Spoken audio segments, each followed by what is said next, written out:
If you're one of the many knitters who struggle to join knitting on round neatly, don't worry, there is actually a super easy fix for that, and it requires just few extra steps. For this sample I have specifically left the end so you could see where is the beginning. You can see the join is already super neat, and once I have woven in this end, this won't be visible literally anywhere. For this method you start by casting on one more stitch than you need for your actual project.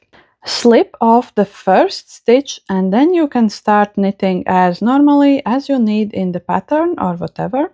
Work in your intended pattern until you have only one stitch left on the left hand needle. Now move that stitch back to the front of the row, so I simply pull through my needle cord for that, and you can see here I have the first slipped stitch, and here is the last stitch that I haven't yet knit out. I will now move in my needles as for the magic loop. Make sure that the tail end isn't twisted around the knitting anywhere. It's coming out from the stitch to the bottom like this.